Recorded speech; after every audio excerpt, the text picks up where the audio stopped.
An incomplete guide to how to unravel sweaters. I got literally one comment asking me about this. So here we go. First thing you need, okay, disclaimers.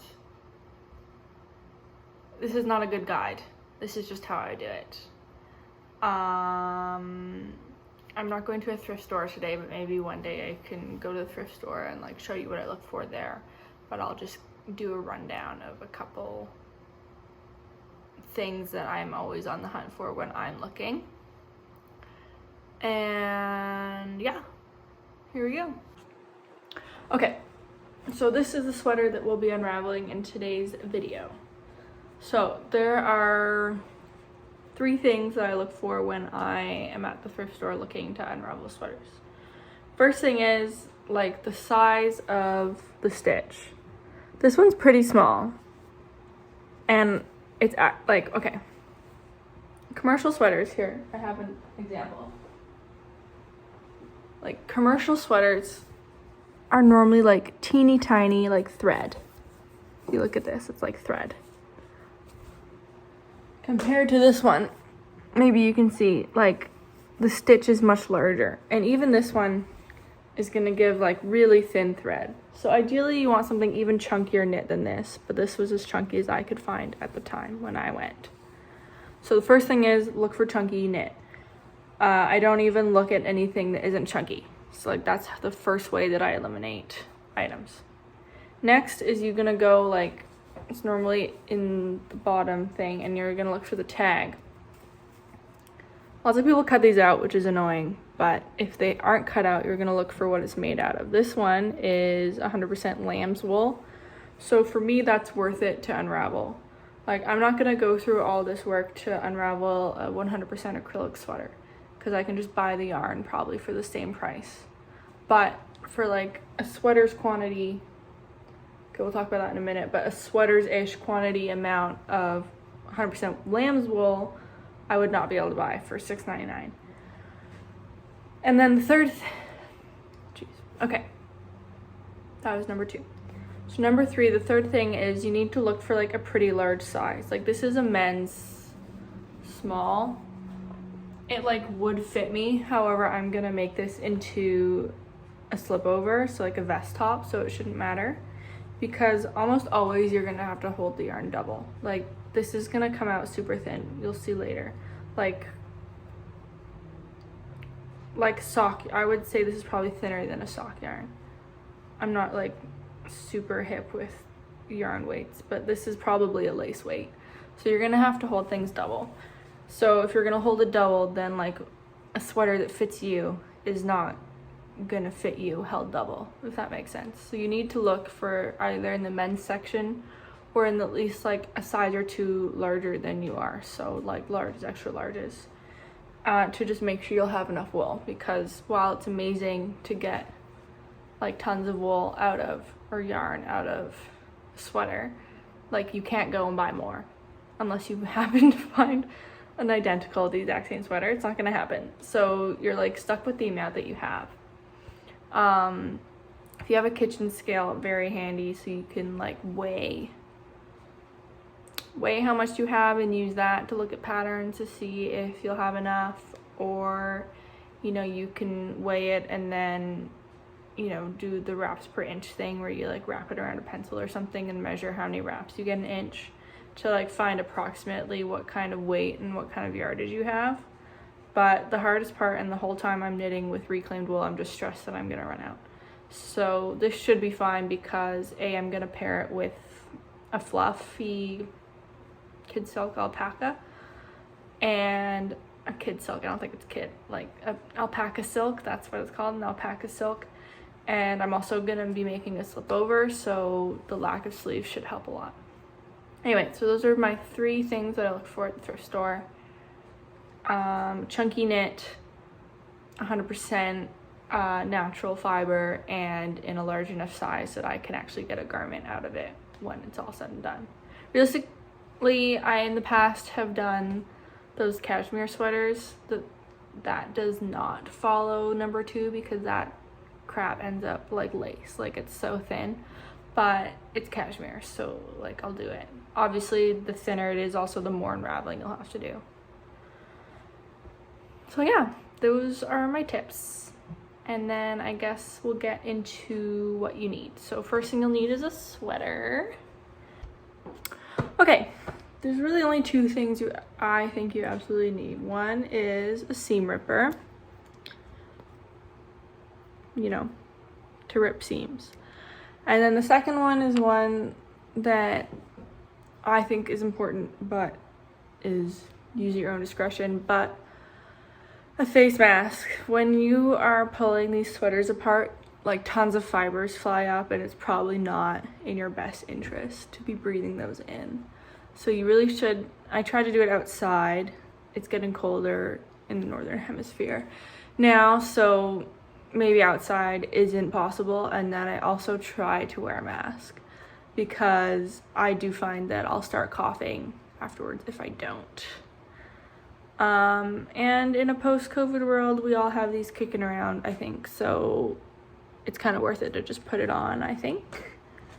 And then nice to have are a ball winder. Obviously you can wind these by hand, but it sucks. I've done it. I've done it, and I caved and I bought a ball winder. They're like $20 to $30. Amazing. They're good for when you buy skeins of things too, or things in hanks, I mean, that you need to ball. Just like an all-around great tool. And then I also like a little bit of masking tape or washi tape, and I'll show you how I use that when we're doing it. So those are the materials, and I guess I'll get going. All right, so now we're in first person view. Adjust. Okay, so here we are. First thing you do is you flip the whole thing inside out. See, here you can see some of the darning I was doing. Anyway, I gave up on that. We're pulling this baby apart because I want to flip over. Anyway, so flip her inside out. And we are looking at these seams. So normally you take the arms off first because I find they're the easiest. So we've now located the armpit seam, the armpit seam. Basically, we're just trying to take the seam apart. These are held together with like small chain stitches along the side, which maybe you can see in here. The hardest part really is getting started. So you don't want to nick the actual fabric, you just want to get in the seam. So I start by peeling one of these seams apart. You can kind of see the connecting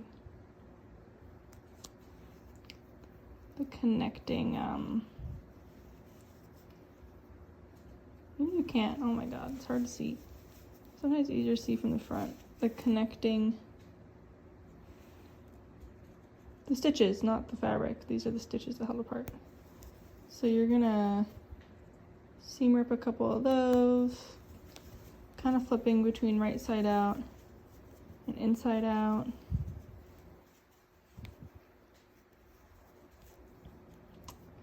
And then you can kind of see how these V's have opened up. So you're gonna pull on these little V stitches that are here. With practice, you'll get better at identifying these things. But I'm just gonna unpick this loop here and then hope that I've got the right direction. Basically, you're guessing where they started this, and then here. Then I'm gonna be able to just pull on this, and this whole seam's gonna come apart. Basically, they're like crocheted together, and you're just trying to undo the loop so you can pull it apart like this. And this is the most satisfying part. You'll normally hit a snag, or like the thing will end at the armpit. The armpit's always a tough spot, especially because you can kind of see here, armpits are also where things tend to felt because it's hot and a bit wet, and you get friction there, so things are naturally going to felt in the armpit. So you just have to be extra careful when you're pulling those areas apart. So I don't know, I've done this quite a few times. I've gotten better at like figuring out which ones of these are connecting, like sewing together stitches, and which are the actual,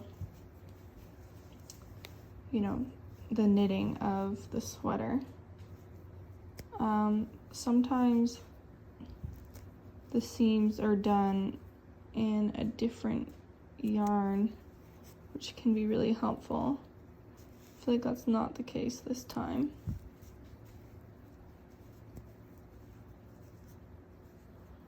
But also, you know, like if you nick some, that's okay. You're just gonna have ends to weave together in the ball. You can either tie them together. I'm a big fan of the split splice these days, so you can split splice them together. Anyway, so I've opened up that armpit seam. Hopefully you could see some of that. And now I'm back to looking for those V's on the side here. We're just kind of trying to open up some of these to try and get that seam free again, where I can just unzip the whole thing like I did before, which was really nice, wasn't it? So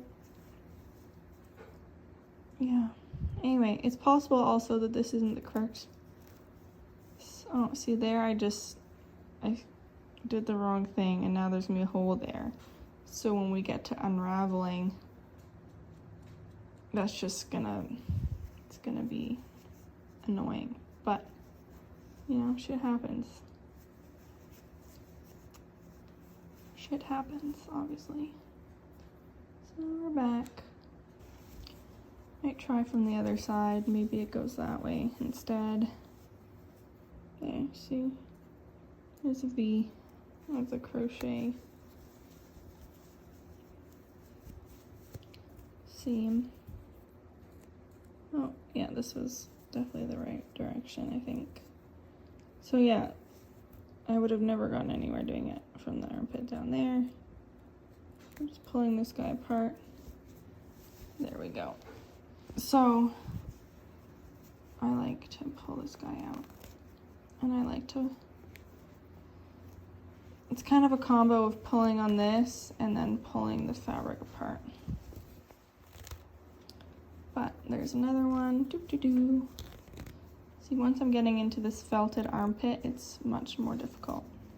So you kind of have to pull it apart here and there until you get it apart. So that's the sleeve mostly taken off now. Just need to take off the collar, which has been sewn down. You can see here the sew down line. Just gonna snip one of those. Oop, that was dangerous. Don't seam rip towards yourself.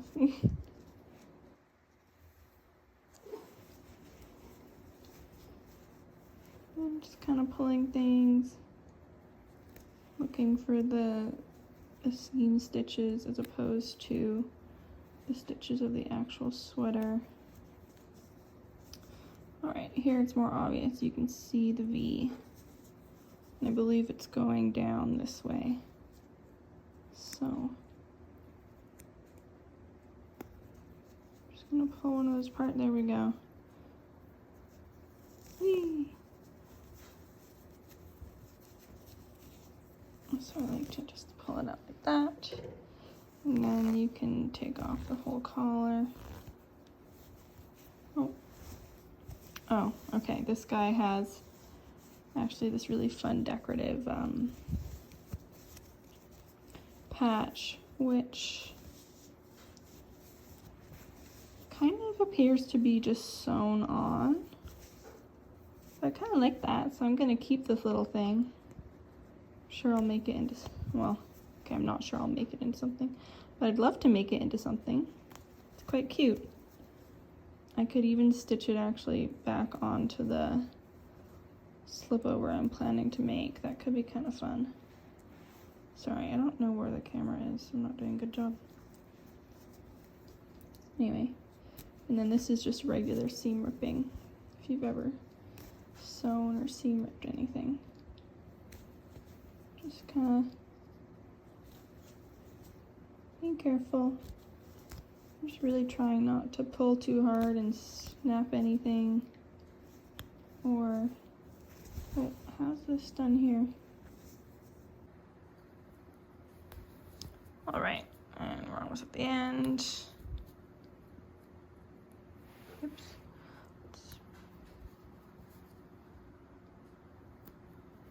There we go. So now I have this fun little thing. But now I can go back to where I was with the neckline. Let's readjust a little bit. There we go. So identify the little V's here of the seam. Snip one, that, then pull it out. Oh, then pull it out. Pull out another one. There we go. Till you can get enough to grab. Now I'm just pulling, and see this? Oh, this guy's gonna come right off. So pull, pull, pull, pull. All right, collar is detached, except for this one spot, but I don't care. So I'm just gonna finish removing the sleeve. These little chain things are a good indication of a seam. The starter and end of a seam. Sometimes you can just kind of work, what's on there? Oh, goodbye. Sometimes you can just kind of work the end, you know, when you're undoing a row, a startup chain of crochet.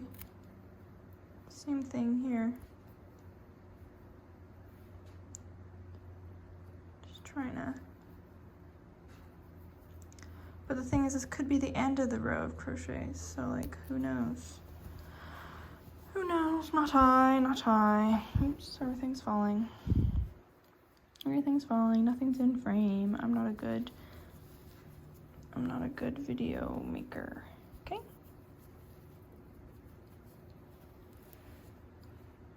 See, here's the V's. Boop.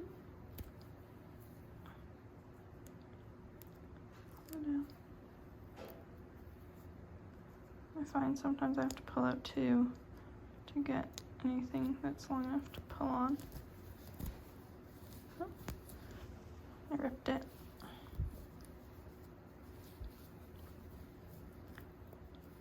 This beginning crap, I tend to just kind of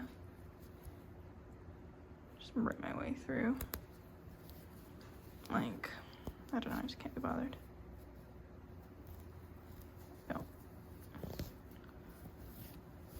All right, this is almost there. Okay, one last little bit.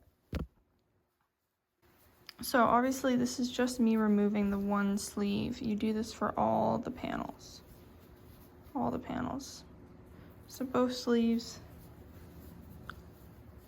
Now that we've taken the collar off, the second sleeve isn't difficult to get off. And then from there, you can pull apart the two body panels. Whew, it's a lot of work. My neck hurts, that's okay. So now we have one sleeve, and then you've got to open up, here's the one sleeve, I don't know, can you see it? Yes. And then you have to open up this seam here. I'm gonna guess that it started at the armpit and worked its way down, but it's not, because the V's are the wrong way. So it started actually, and you can kind of tell because here's the woven in ends. It started at the cuff. And I swear I swear that the more of these you do, the better you'll get at undoing, like finding the V's and being able to pull apart these seams gets easier. Now that I'm pulling this apart, I'm realizing this could have made a really cute Arthur Halloween costume. But it's too late. Maybe with the slip over, I can finish it in time.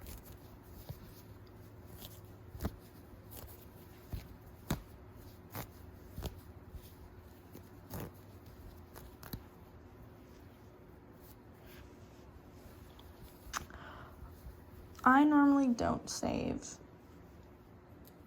the yarn that was used for the seams personally, but you can if you so wish. Okay, so here we have one full undone sleeve. Okay, goodness.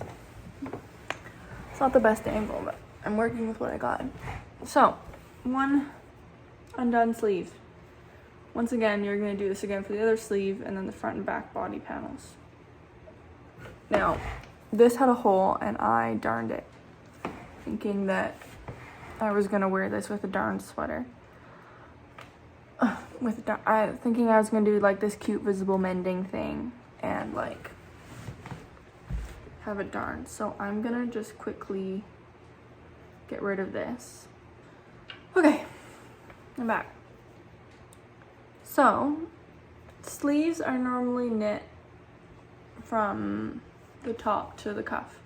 So, along the top, you're gonna wanna just kind of start, I'll get in closer to this. So, knitting, there's all these loops. Focus. Right, there's all the loops. So,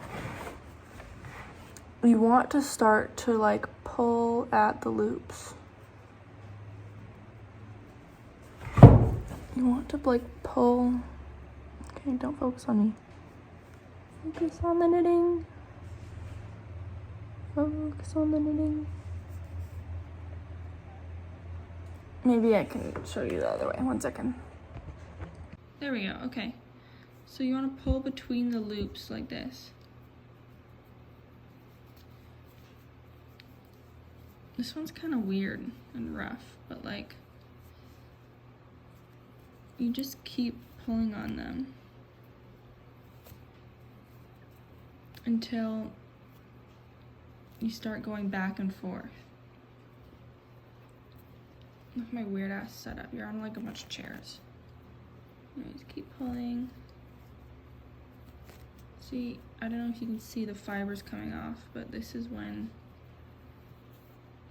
you should wear a mask. But pull between the loops. That's the seam ripper's handy for this. See how, like, clearly it's broken along here somewhere, so just keep going straight. Anyways, also you can see how thin this is, right? Like,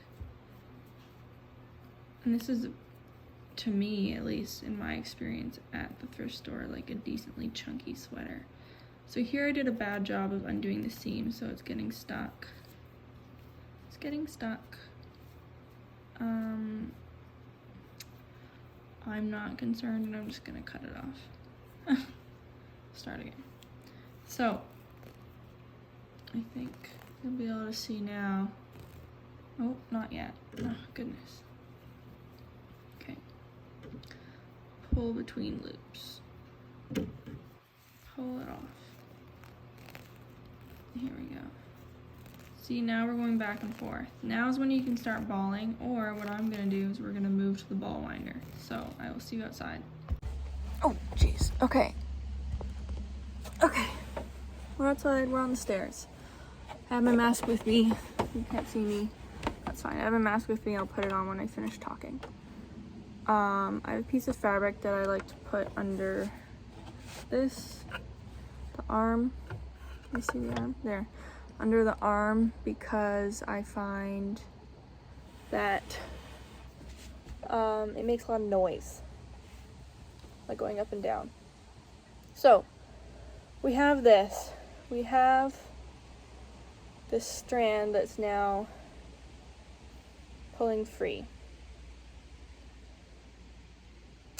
I have a hole here.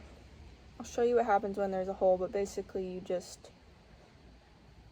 you have a break in the yarn and you have to like tie it together and move on.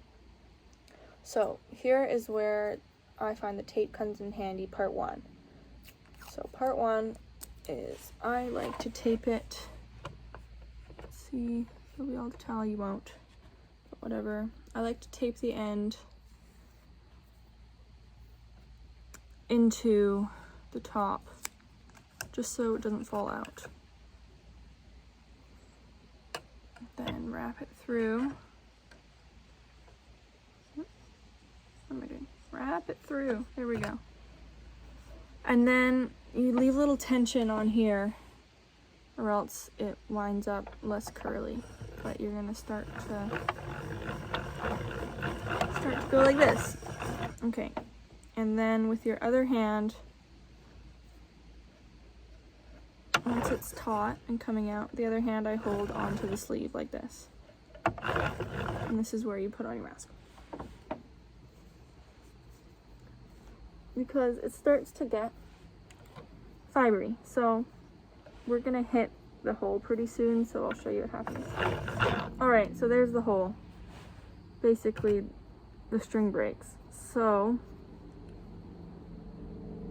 you just have to pull the loops again, and everything around the hole is gonna break off.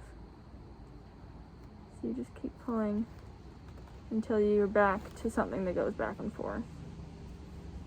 Then I will probably split splice this because it's 100% wool. It should work.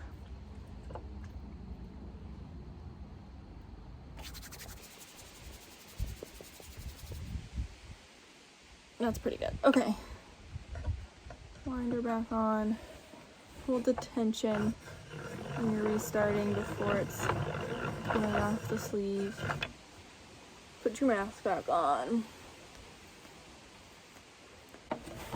And just keep going, holding onto the sleeve.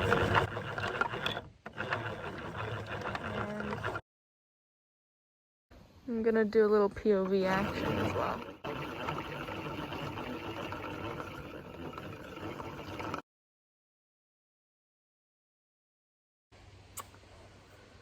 Okay, we had a little bit of an issue there because I'm now at the armpit where it's kind of felted, and like it'll snap if I just rotate. So you have to, every time you get to the armpit, kind of use your fingers to just tease it out. You know, go back around, it'll snag, tease it out. Oh, and I just broke it. So like that'll happen pretty often. So I guess I'll reattempt to split. No, I won't. I'm just gonna tie it.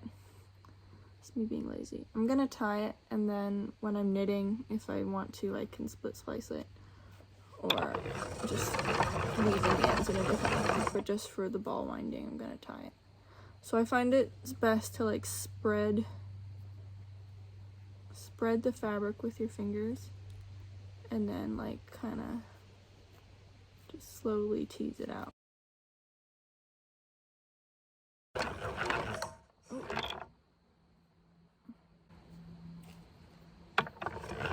All right, so okay, so there's this little bit left. There's like a weird decorative tab on it, a little bit of the cuff, which I'll keep in case I need extra at the end, but this isn't really worth it for me to undo at this time.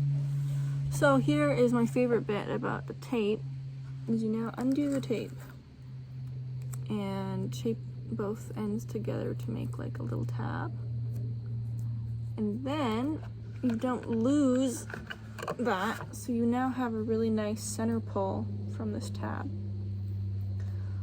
But basically that's it. Here's a whole sleeve's worth of 100% wool that we've gotten from an old sweater that had holes in it that probably would not have been bought by anybody really. I guess check in on my podcast to see what I make with this. I did talk about what I was going to do with it in my winter plans video if you want to check it out. But realistically, it'd be nice at the end for me to show you the amount of wool I got from the sweater, but the way I am is I like to ball it and then I like to knit it until I run out and then ball it again, because I find unwinding kind of tedious. I don't like doing it all at once. I like to break it up with knitting. I'm also not really planning on starting this right away. I just wanted to film the video. So, hope you enjoyed. Let me know if you have any questions. Maybe one day I can take you with me to the thrift store and I can show you what I look for in more detail and like what I don't bother looking at and stuff like that. Bye!